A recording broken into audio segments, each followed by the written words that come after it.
बिहार विधानसभा चुनाव 2025 की सरगर्मी अब तेज होती जा रही है। जैसे जैसे तारीखों के ऐलान की संभावना बढ़ रही है, वैसे वैसे राजनीतिक दलों की सक्रियता भी जमीन पर दिखाई देने लगी है। इसी क्रम में 30 अगस्त को जहानाबाद जिले के घोसी विधानसभा क्षेत्र के लखावर हाई स्कूल स्टेडियम में आयोजित जनसभा में तेज प्रताप यादव ने जन संवाद यात्रा के दौरान जनता को संबोधित किया। इस जनसभा में तेज प्रताप ने अपनी पारंपरिक शैली में न केवल जनता से सीधे बात की, बल्कि राजनीतिक प्रतिस्पर्धा, गुटबाजी और सामाजिक भ्रम को लेकर भी खुलकर अपनी बात सामने रखी। इस दौरान मंच पर उस वक्त हलचल बढ़ गई जब एक युवक ने नारा लगाते हुए कहा, अब की बार तेजस्वी सरकार। इस पर तेज प्रताप यादव ने कड़ी आपत्ति जताते हुए मंच से ही युवक को फटकार लगाई और स्पष्ट शब्दों में कहा, तुम फालतू बात मत करो, तुम आरएसएस से हो क्या? अभी पुलिस पकड़ लेगी।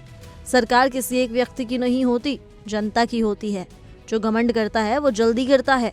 नौटंकी करोगे तो नौकरी नहीं मिलेगी। तेज प्रताप का ये बयान एक सीधा संदेश था कि वे व्यक्ति पूजा या परिवारवाद के बजाय जनहित और मुद्दा आधारित राजनीति में विश्वास रखती हैं।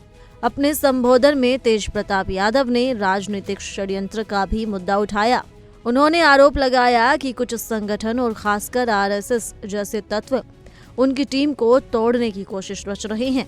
उन्होंने कहा कि कुछ लोग बेश बदल कर पार्टी के भीतर भ्रम फैलाने और कार्यकर्ताओं में असंतोष पैदा कराने की चालें चल रही हैं। उन्होंने जनता से अपील की कि ऐसे दोगले लोगों से सावधान रहे और उनकी बातों में ना आए। तेज प्रताप ने सीधे तीखे अंदाज में कहा, जो अपना किसी का नहीं हुआ वो जनता का क्या ही होगा। इस बयान से उन्होंने उन नेताओं पर निशाना साधा जो सत्ता और अवसर के लालच में बार बार पाला बदलते हैं और संगठन को भीतर से कमजोर करते हैं। तेज प्रताप यादव ने अपने भाषण को धार्मिक भावनाओं से भी जोड़ा और जनता से गहरा भावनात्मक जुड़ाव बनाने की कोशिश की। उन्होंने श्री राम और श्री कृष्ण का उदाहरण देते हुए कहा कि जैसे श्री राम को वनवास मिला, वैसे ही सच्चे लोगों की राह में भी कठिनाइयां आती हैं। उन्होंने भगवत गीता का हवाला देते हुए जनता को ये संदेश देने की कोशिश की कि कर्म ही प्रधान है और जनता को चाहिए कि प्रचार या प्रलोभन के बजाय विवेक से निर्णय लें। इस तरह धार्मिक और सांस्कृतिक प्रतीकों के जरिए उन्होंने राजनीतिक समझदारी और आत्मचिंतन का भाव जगाने की कोशिश की। अपने भाषण के अंत में तेज प्रताप यादव ने एक अहम बात कही कि उन्हें मुख्यमंत्री बनने की कोई लालसा नहीं है। उन्होंने कहा कि उनका मकसद केवल और केवल जनता की सेवा करना है।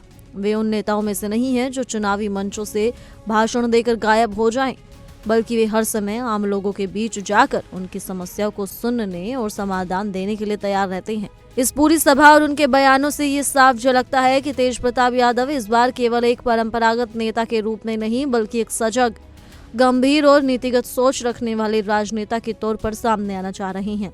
उन्होंने न सिर्फ विपक्षियों को निशाने पर लिया, बल्कि पार्टी के भीतर मौजूद गुटबाजी, भ्रम और असंतोष को भी कड़ा संदेश दिया। धार्मिक उपदेशों के माध्यम से जन भावनाओं को छूने की उनकी रणनीति इस चुनाव में जनता को उनके पक्ष में लाने की एक सोची समझी कोशिश मानी जा रही है।